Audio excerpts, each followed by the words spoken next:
कराची, जो कभी इल्म हुनर और कारोबारी सरगर्मियों का मरकज समझा जाता था, मगर आज अपने नागुफ्तबा हालात की वजह से बड़े पैमाने पर ये शहर ब्रेन ड्रेन का मुशाहिदा कर रहा है, क्योंकि इसके हुनरमंद और तालीम याफ्ता बासलाहियत नौजवान अपने तहफ़्फ़ुज़ और बेहतर मुस्तक़बिल की तलाश में शहर से ही नहीं बल्कि मुल्क से ही कूच करने पर मजबूर हैं। यकीनन शहर से बड़े पैमाने पर ये ब्रेन ड्रेन कराची की तरक्की, मईशत और मुल्क के लिए एक तबाहकुन धचका है, क्योंकि आज ये शहर अपने काबिल नौजवान जो वतन अजीज का सबसे कीमती सरमाया और असासा है, खो रहा है।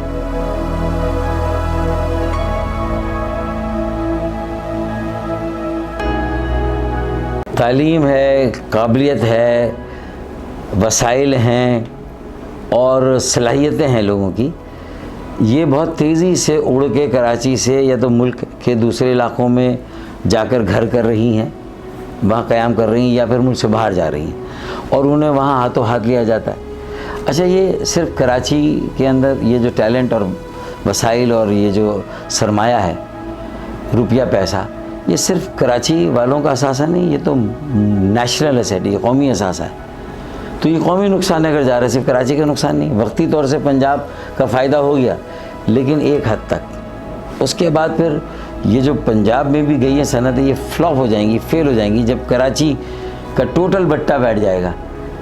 दुबई में कराची देखें ना, सारी प्रॉपर्टियाँ वहाँ चलेगी, प्रॉपर्टी लीक्स ने तो जाहिर कर दिया ना। इसी तरीके से तालिब इल्म भी जा रहे हैं, लोग इलाज मालजे के लिए दुबई जा रहे हैं, सिंगापुर जा रहे हैं। एक वक्त था जब कराची में ऐसे डॉक्टर्स थे, हमारे पास सेहत की ऐसी सहूलतें थी कि दुनिया के लोग इलाज के लिए कराची आते थे। ये भी चीज़ हमारे यहाँ से चली गई। तो ये सही बात है कि ये सब कुछ हो रहा है, ये कौमी नुकसान है, ये कौमी अलमिया है। इस पर तो जिस तरह हम अपनी आर्जी कामयाबी पर खुश होते हैं, मोर की तरह नाचते हैं, लेकिन अपने बदनुमा पैरों को नहीं देखते। जब मोर भी अपने बदनुमा पैरों को देखता है तो सिंध के मोर को भी और पाकिस्तान के मोर को भी अपने बदनुमा पैरों को देखना चाहिए। और जो जुल्म ज़्यादती उसने अपने पैरों के साथ तो कराची के साथ की है, अगर उसका इजाला ना हुआ और वहाँ ये बदसलूकी और इम्तियाजी सलूक ख़त्म ना हुआ तो मेरे ख़्याल में सब ठाट पड़ा रह जाएगा। जब लाट चलेगा बंजारा और फिर दास्तान तक ना होगी दास्तानों में, बस तो फिर तो ख़त्म है कहानी, सारी मुक गई कहानी, समझ लो। ये मसला सिर्फ कराची का नहीं, ये मसला पूरे पाकिस्तान का है। आज पाकिस्तान का नौजवान मजमूई हालात की वजह से मायूस है, उसको कोई रोशन मुस्तकबिल नहीं नज़र आ रहा। इस मुल्क के अंदर अदल, इंसाफ, इसका ख़ात्मा कर दिया गया है। ज़ोर है, ज़बरदस्ती है, चंद हाथों के अंदर क़ुव्वत भी सिमट गई है, दौलत भी सिमट गई है। मेरिट यहाँ पर कोई गिनती शुमार के अंदर नहीं है। वो नौजवान जो अपने अंदर सलाहियत रखता है और मेरिट की बुनियाद पर आगे बढ़ सकता है, वो नौजवान, तालीम याफ्ता नौजवान आज पाकिस्तान से ज़्यादा दीगर ममालिक के अंदर जाकर काम करता है और वहाँ जाकर परफॉर्म किया करता है, काबिलियत, कामयाबी वहाँ हासिल कर लेता है। अभी हालिया लंदन के मेयर सादिक खान लाशारी, जिनका ताल्लुक़ पाकिस्तान से, उनका बाप एक बस ड्राइवर था, लेकिन वो पाकिस्तान के अंदर आपने नहीं देखा होगा कि किसी बस ड्राइवर का बेटा किसी सियासी मनसब पर आगे जा सके। लेकिन पाकिस्तान से जाने वाले बस ड्राइवर का बेटा आज लंदन का मेयर है और तीसरी मर्तबा मेयर मुंतखब हुआ है। ये वो मजमूई माहौल है जिसके ऊपर इस मुल्क के अंदर जो अहले अक़्दो हल हैं उन्हें बैठकर सोचना होगा। आज हमारे नौजवान के लिए उम्मीद पैदा करनी होगी, इस नौजवान को एतमाद देना होगा, इसे तहफ़्फ़ुज़ देना होगा और मेरिट, अदल, इंसाफ, करप्शन का ख़ात्मा, यही वो चीज़ें हो सकती हैं कि यहाँ पर कानून की अमलदारी हो और उस कानून के मुताबिक उस नौजवान को अपने लिए आगे बढ़ने के रास्ते खुले हुए नज़र आए। देखिए, बात ये है कि कराची के अंदर आप जानते हैं कि पूरे पाकिस्तान के अंदर, बल्कि कराची समेत काफ़ी नौजवान तबका, नौजवान नस्ल काफ़ी ज़्यादा है। और नौजवान नस्ल जो है वो आपको पता है पढ़ाई में भी आजकल जो है वो पुरानी ज़माने की पढ़ाई नहीं रही, अब साइंस और टेक्नोलॉजी की पढ़ाई हो गई है, आईटी की दुनिया है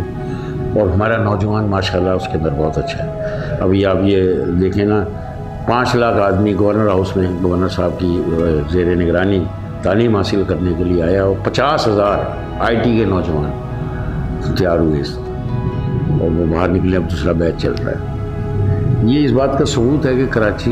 नहीं पूरा पाकिस्तान में नौजवान तबका एजुकेशन में बहुत ज़्यादा कोशिश कर रहा है और आईटी के अंदर और साइंस एंड टेक्नोलॉजी में वो कोशिश कर रहा है कुछ ना कुछ करे और वो ब्रेन जो है वो तैयार हो रहे हैं और होते जा रहे हैं। लेकिन वो तैयार होने के बाद क्या हासिल कर रहे हैं? कराची में उन्हें नौकरी नहीं मिल रही क्योंकि इंडस्ट्री परवान नहीं चल रही, और जगह पर उनको उनकी काबिलियत के हिसाब से वो उनको नौकरी नहीं मिलती, छोटी मोटी नौकरी मिलती है और एक बड़ा इंजीनियर है वो एक दफ्तर के अंदर एक आम सी नौकरी पर चले जा रहे हैं। अब जब ये सूरत हाल हो तो वो फिर यहाँ से बाहर निकलने की सोचता है और उसी सिलसिले में उन्होंने कोशिश कर रहे हैं। और मेरी मालूमात के हिसाब से ये जो नौजवान ब्रेन है ये ड्रेन हो रहा है। तकरीबन 3 से 4 लाख से 5 लाख लोग नौजवान कराची से नहीं पूरे पाकिस्तान से ये यहाँ से बाहर नौकरी की तलाश में है और उन्हें उनकी काबिलियत की वजह से नौकरी भी मिल रही है और नौकरियों की वजह से वो वहाँ जाते हैं और अपने घर को महफूज पैसे भी भेजते हैं। और उनकी फैमिली भी ये कहती है कि यार यहाँ पर जो हालात हैं इसमें नौजवान जो है, चूँकि जब स्ट्रीट क्राइम नौजवान को आता है तो नौजवान जो है उससे लड़ पड़ता है, वो अपनी बचत करता है, उसमें उनका मर्डर्स भी हो रहे हैं नौजवानों के। तो फैमिलीज़ जो है वो बहुत परेशान है कि हमारे नौजवान बच्चे जो है, क्योंकि आपको पता है जज्बाती खून होता है नौजवान, उसी हासिल में हर फैमिली ये चाहती है कि हमारा बच्चा पढ़े लिखे और बाहर निकल जाए। अब आप मुझे ये बताइए कि अगर पाकिस्तान से हर साल 3, 4, 5 लाख आदमी, जो ब्रेन है पाकिस्तान का, जो फ्यूचर है पाकिस्तान का, जो मुस्तकबिल है पाकिस्तान का, वो मुस्तकबिल बन जाए, तालीम यहाँ से हासिल करे, माँ बाप यहाँ पर है, यहाँ के काबिलियत से वो पाकिस्तान के बाहर चले जाए और उस मुल्क को फ़ायदा पहुँचाए बनिस्बत के अपने मुल्क को फ़ायदा पहुँचाए, तो ये क्यों जा रहा है? वो ये जाने की वजह हम लोग हैं, क्योंकि हम उसे वो नौकरी नहीं दे रहे, हम उसको वो उसको हिफाजत नहीं कर रहे उसकी, हम उसको ऐसा माहौल नहीं दे रहे कि वो सुकून से इस माहौल में रहे और इस माहौल में कारोबार नौकरी भी करे या अपना कारोबार शुरू करे, तो जिसकी वजह से वो यहाँ से जा रहे हैं। बिल्कुल, बिज़नेस कम्युनिटी मुल्क से बाहर भी जा रही है, कराची की बिज़नेस कम्युनिटी, और मुल्क के अंदर भी पंजाब भी शिफ्ट हो रही है। और जो मैंने आपसे पहले भी कहा कि इसको दूध तो चाहिए, गाय को चारा नहीं देना,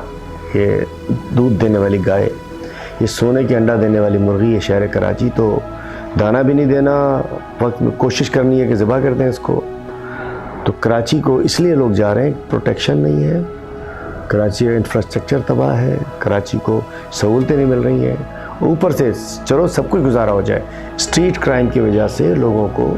जान के ख़तरात हैं कि हम जाएं, चलो भाई पैसे तो दे दें, जो कि सरेआम खुले फिर रहे हैं, कोई रोकने वाला नहीं, कोई रोकने वाला नहीं है, कोई जो पुलिस उनकी मुहाफ़िज़ होनी चाहिए वो स्ट्रीट क्रिमिनल्स को तहफ़्फ़ुज़ प्रोवाइड करती है। कराची में अगर यही सूरत हाल रही जिस सूरत हाल का हम आजकल सामना कर रहे हैं कि स्ट्रीट क्राइम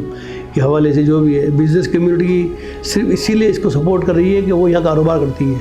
वो चाहती है कि यहाँ पे कारोबार हो। देखिए, कारोबार अगर कराची से मूव होना जिस तरह शुरू हुआ है, फैक्ट्रियाँ बननी शुरू हुई है, बहुत सारे माशी मसाइल भी साथ साथ चल रहे हैं, चाहे उसका देखिए इम्पेक्ट आता है, चाहे पेट्रोल का रेट देख लें, लाइट के, ये तो सब चीज़ बढ़ रही है, इसका प्रेशर तो पब्लिक ले ही रही है। देन इसके अलावा अपने मोबाइल भी छिनवा रही है, गाड़ी भी छिनवा रही है, बाइक भी छिनवा रही है। तो खुदारा इस शहर के ऊपर थोड़ा सा तवज्जो दी जाए, वरना अगर ये चीज़ें अगर एक दफ़ा यहाँ से मूव हो गई तो इसको दोबारा लाना मुश्किल हो जाएगा। जो बच्चा यहाँ डिलीवर करना चाहता है इस शहर के लिए, अब वो मुल्क से बाहर जा रहा है, अब कम से कम अगर आप उसको भी नहीं भेजेंगे,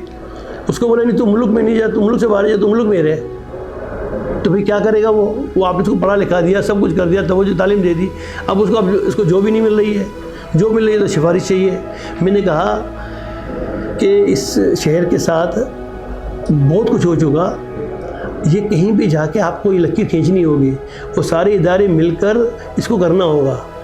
चाहे वो थाने से लेकर और